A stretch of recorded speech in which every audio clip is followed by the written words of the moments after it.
Good morning students. आज हम देखेंगे बाबा साहब के लोकतंत्र पर विचार। उनके लोकतंत्र पर विचार जानने से पहले मैं थोड़ा 2-3 मिनट के लिए कुछ ब्रीफ करना चाहूँगी आपको। जैसे कि पूर्व व्याख्यानों में स्पष्ट हो चुका है कि मुख्यतः 3 क्षेत्रों में उनका योगदान हम कह सकते हैं। पहली बात, दलितोद्धार क्षेत्र में जो इस दलित समाज, जो शोषित समाज है, उसको न्याय दिलाने के लिए जो उन्होंने आंदोलन चलाए, जो संघर्ष किया, और देश की आज़ादी के आंदोलन में उन्होंने इस वर्ग की आज़ादी के आंदोलन के लिए या उसको स्वतंत्रता दिलाने के लिए, उसको न्याय दिलाने के लिए, उसको शोषण से मुक्त करने के लिए जो आंदोलन चलाए, और उस आंदोलन का ही परिणाम था कि आज इस समाज के लोग उनको देवता के रूप में पूजते हैं। तो पहला तो ये क्षेत्र। दूसरा, हम सभी जानते हैं वो हमारे देश के संविधान के शिल्पकार थे, प्रारूप समिति के अध्यक्ष थे, और आज जिस कानून, जिस संविधान द्वारा बनाई गई सरकार और शासन और जिस देश में हम सांस ले रहे हैं वो उन्हीं की देन है।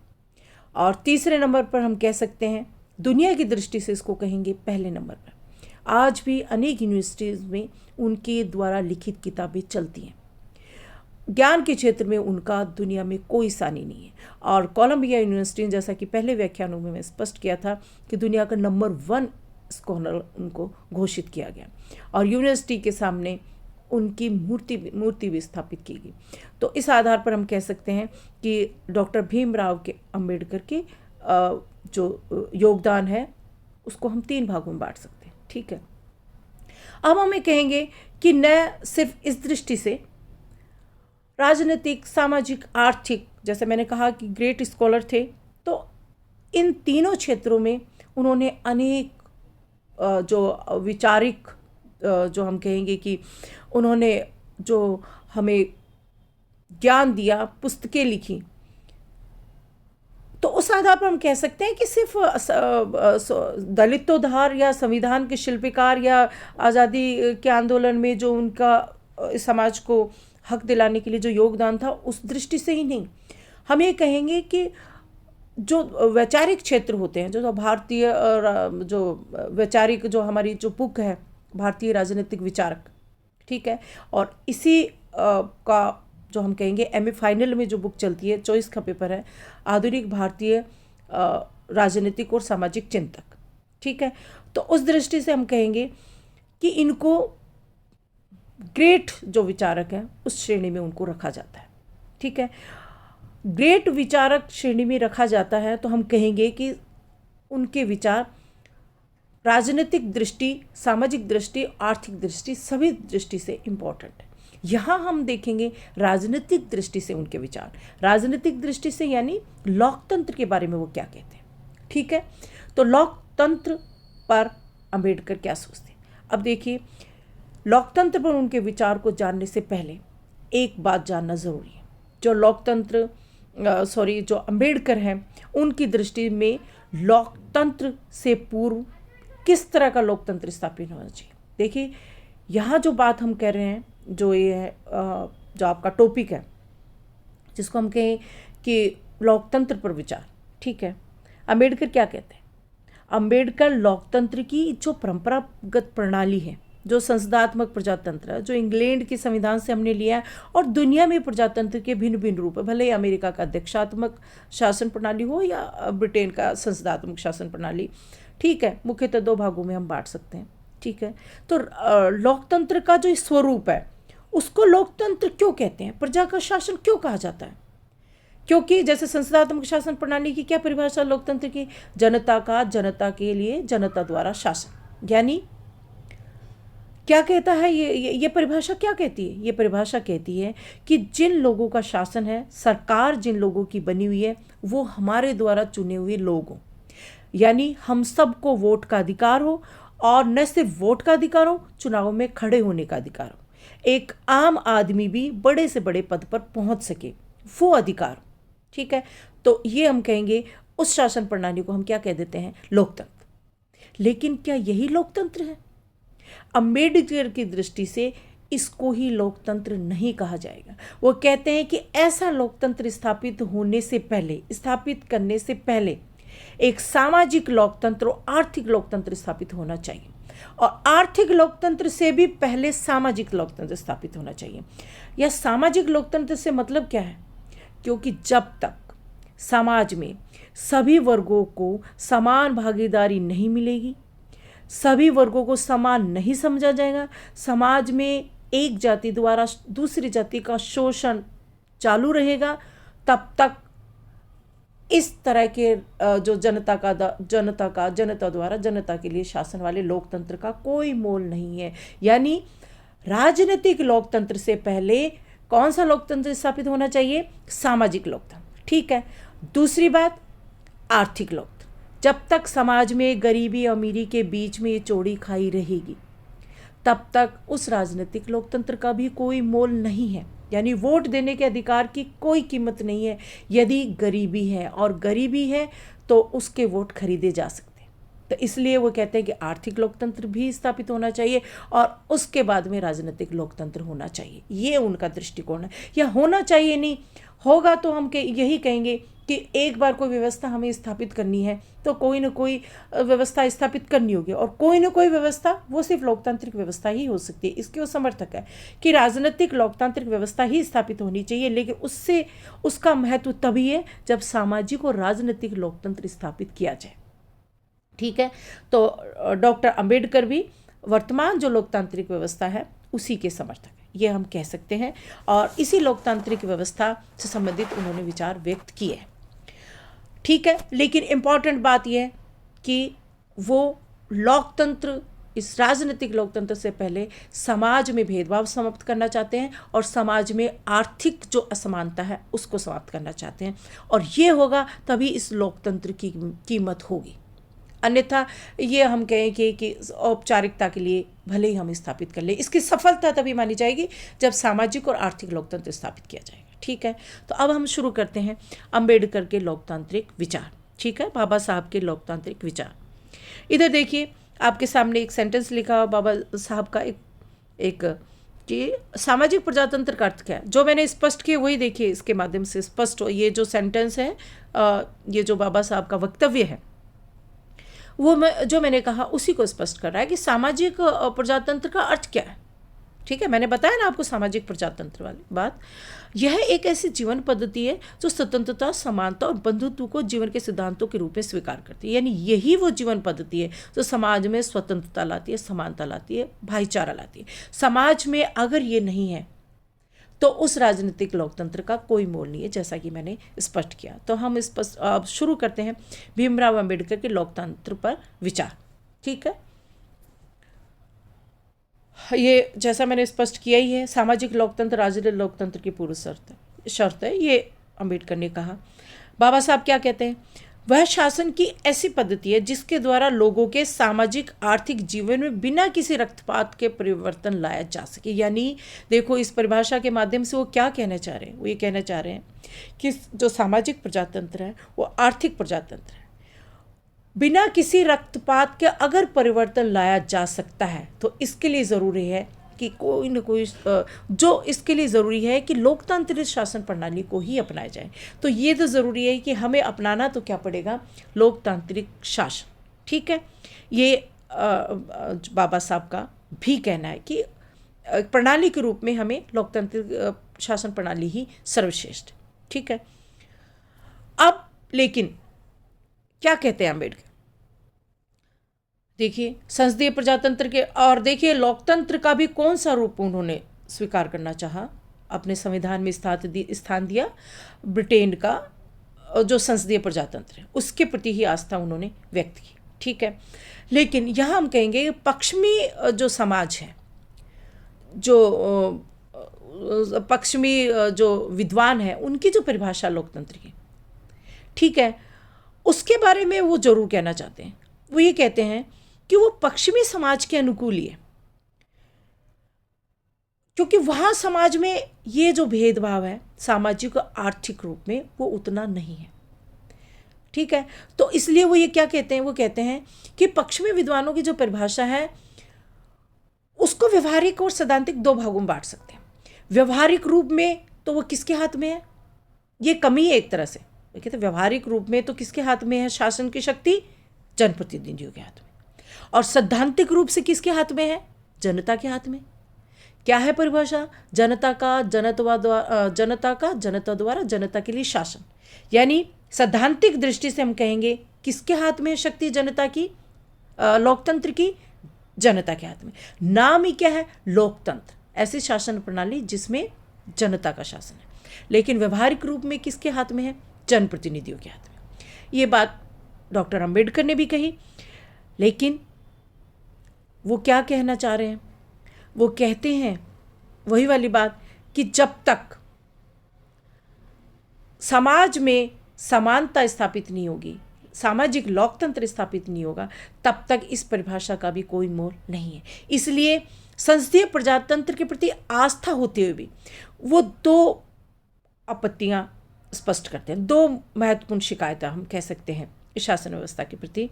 पहली बात, विधि के समक्ष समानता के सिद्धांत के प्रति अविश्वास। अब देखिए, विधि के समक्ष समानता के सिद्धांत से श्रेष्ठ तो लोकतंत्र का कोई सिद्धांत ही नहीं है। विधि के समक्ष समानता का मतलब कानून के समक्ष समानता। इस सिद्धांत के प्रति उनका अविश्वास क्यों है?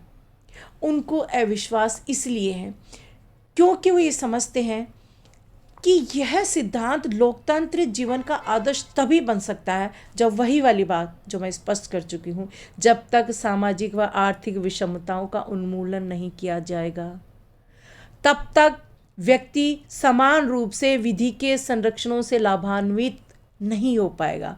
क्या मतलब है यहाँ पर? कि अगर मान लीजिए एक गरीब के साथ अन्याय हुआ है और एक अमीर के साथ अन्याय हुआ है, अमीर को न्याय मिल जाता है, वो कानून का दरवाज़ा खटखटाता है और उसको न्याय मिल जाता है। लेकिन एक गरीब उस कानून के दरवाजे तक पहली बात तो पहुंचना ही मुश्किल, अगर पहुंच भी गया तो उसको वहाँ न्याय नहीं मिलता। ऐसी संभावना बहुत कम रहती है। यानी कहने की बात है, विधि के समक्ष समानता का तभी मोल है जब सामाजिक और आर्थिक असमानताएं समाज में खत्म हो। और भारत जैसे देश में ये बहुत ही ज़्यादा ज़रूरी, क्योंकि यहाँ बहुत ज़्यादा असमानता है। ठीक है, तो पहली बात तो ये। दूसरी बात, संसदीय लोकतंत्र को इसलिए भी कमी समझते हैं इसमें कि निर्णयों में विलंब होता है, और भारत जैसे देश में ये निर्णयों में विलंब बहुत घातक हो सकता है। क्यों? क्योंकि यहाँ जब निर्णय होगा तब तक तो न जाने किस गरीब के साथ कितना अन्याय हो सकता है। इसलिए निर्णयों में तीव्रता होनी ज़रूरी है। और निर्णयों में तीव्रता कैसे होगी? संविधान में ऐसे प्रावधानों के माध्यम से, और शासन को ऐसा वचनबद्ध किया जाए कि वो क्या करे? तीव्र न्याय दे, तीव्र निर्णय ले, तभी इस लोकतंत्र का वास्तविक हम कहेंगे कि सार्थकता हो सकेगी। इसलिए हमारे देश में डॉक्टर अंबेडकर द्वारा जो संविधान बनाया गया है उसमें पहली बात यही जोड़ी गई है कि किस तरह से सामाजिक और आर्थिक न्याय की स्थापना की जाए। प्रस्तावना में ही ये वर्ड यूज़ कर लिए गए, सामाजिक, आर्थिक, राजनीतिक न्याय। देखिए, तभी तो शोषण मुक्त समाज की स्थापना हो सकेगी। और इसी तरह से दूसरी बात हम कह सकते हैं कि नीति निर्देशक तत्वों के माध्यम से संविधान, हमारी सरकारों को ये गारंटी दी गई, उन सरकारों को ये जिम्मेदारी दी गई है कि इस क्षेत्र में वो काम करें। तो ठीक है, तो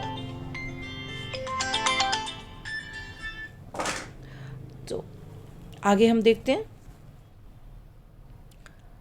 लोकतंत्र की सफलता की शर्तें।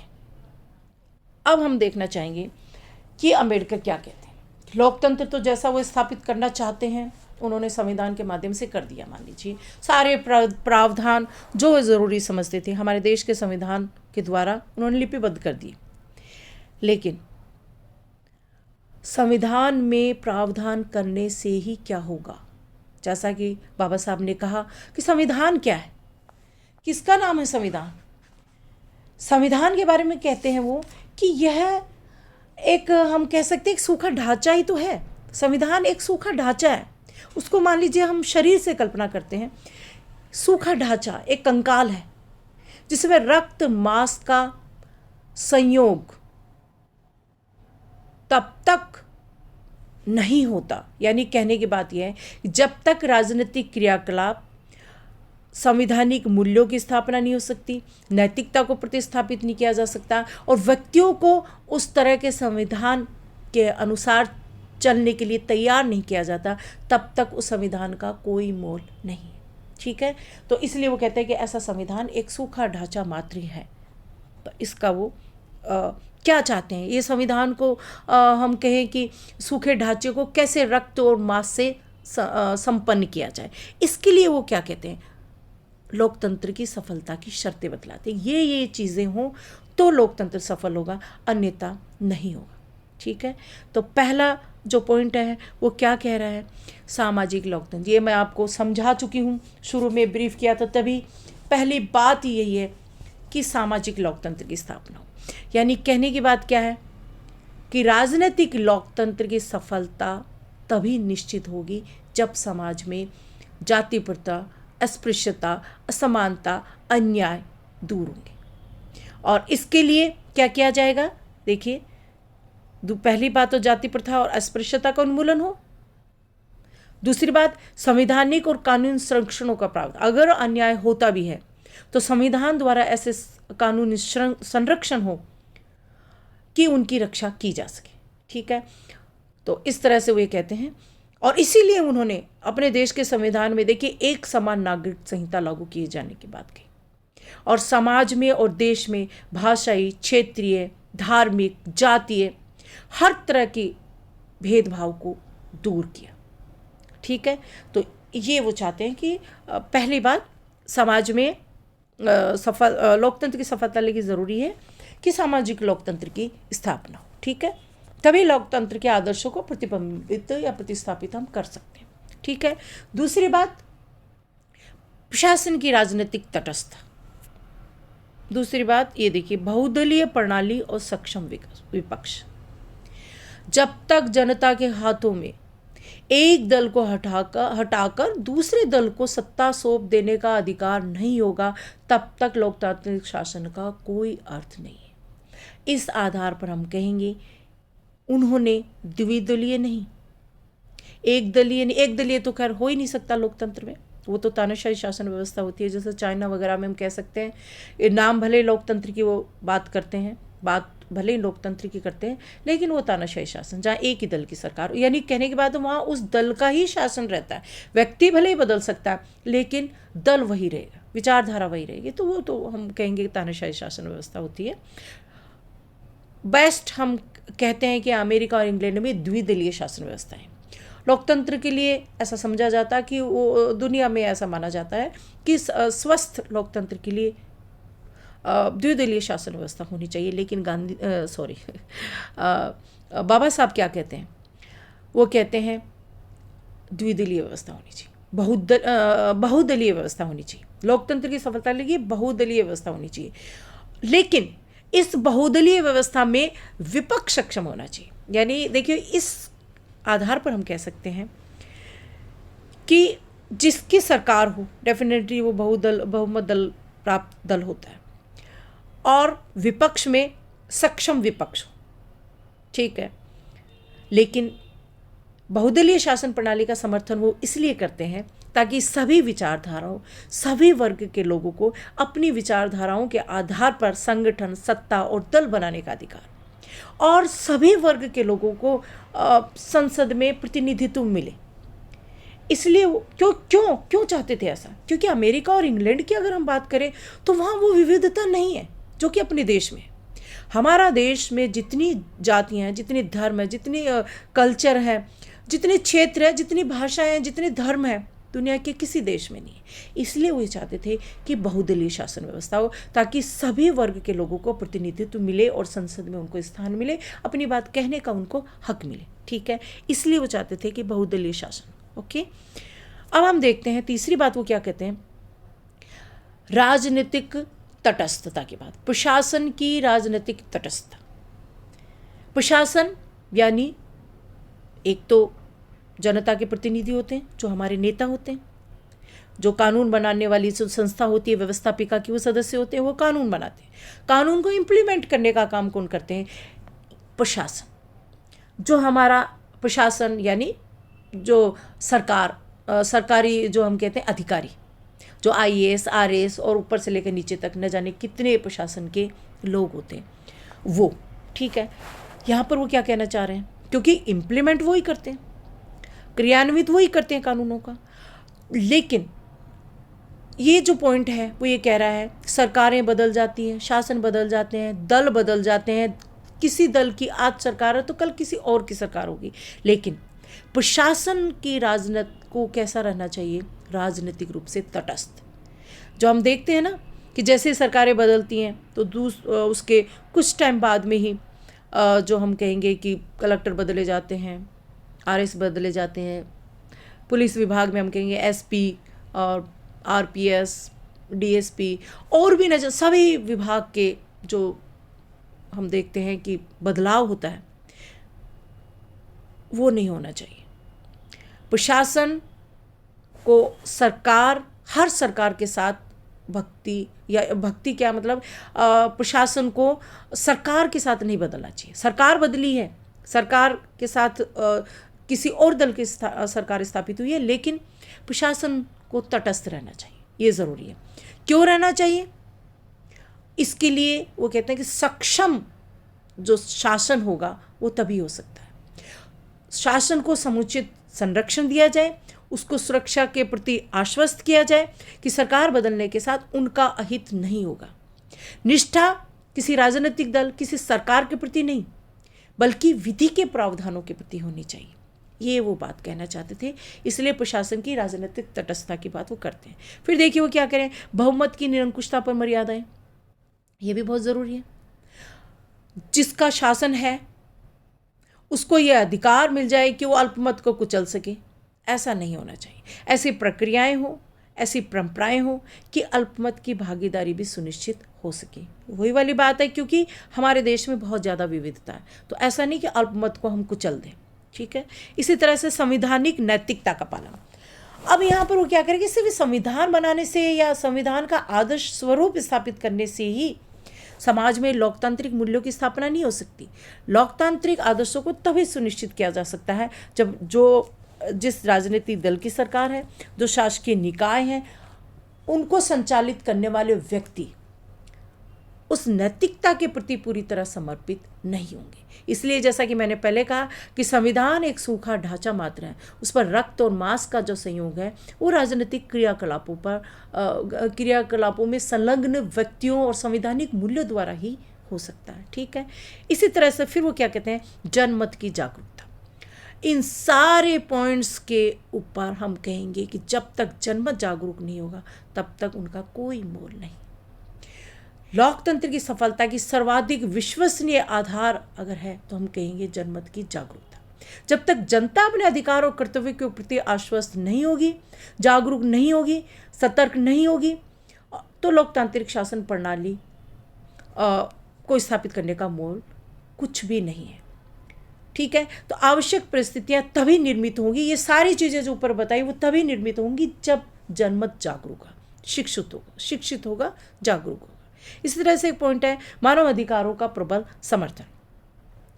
अब अंबेडकर क्या कह रहे हैं, बाबा साहब क्या कह रहे हैं, मानव अधिकारों के वो ऐसी लोकतांत्रिक शासन व्यवस्था जहां पर कुछ ऐसे अनुल्लंघनीय अधिकार जरूर प्राप्त होने चाहिए जनता को, और यदि उनका उल्लंघन हो तो संविधान में ऐसा प्रावधान हो, ऐसे कानूनी संरक्षण प्राप्त हो कि उल्लंघन करने का साहस ही नहीं करेगा। तो इसके लिए ज़रूरी कि ऐसा सामाजिक और राजनीतिक परिवेश स्थापित किया जाए, ठीक है। तो इस आधार पर हम कहेंगे ये पॉइंट्स हैं वो हमें बतलाते हैं कि जो बाबा साहब हैं, डॉक्टर भीमराव अम्बेडकर हैं, वो लोकतंत्र की सफलता के लिए क्या क्या पूर्व शर्तें बतलाते हैं, ठीक है। ये बाबा साहब की ऑफिस में काम करते हुए देखिए पिक्चर है, देखिए इसको।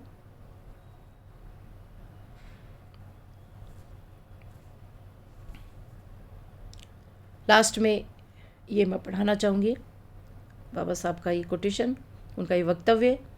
समानता एक कल्पना हो सकती है, लेकिन फिर भी इसे एक गवर्निंग सिद्धांत के रूप में स्वीकार करना होगा। जो हम क्वेश्चन करते हैं ना, क्या ये हो सकता है, क्या समाज में समानता आ सकती है, क्या आर्थिक समानता स्थापित हो सकती है, हमें लगता है ये कल्पना है। असंभव है। लेकिन डॉक्टर भीमराव अम्बेडकर भी इस बात को समझते हैं कि ठीक है, ये उस लेवल की समानता स्थापित नहीं हो सकती, लेकिन शासन का ये गवर्निंग सिद्धांत के रूप में हमें इसे स्वीकार करना ही होगा, ताकि इसके लिए हम प्रयास सदैव करते रहें और जो कमज़ोर वर्ग है उसको न्याय प्राप्त होता रहे। ठीक है, धन्यवाद। आज के लिए इतना ही।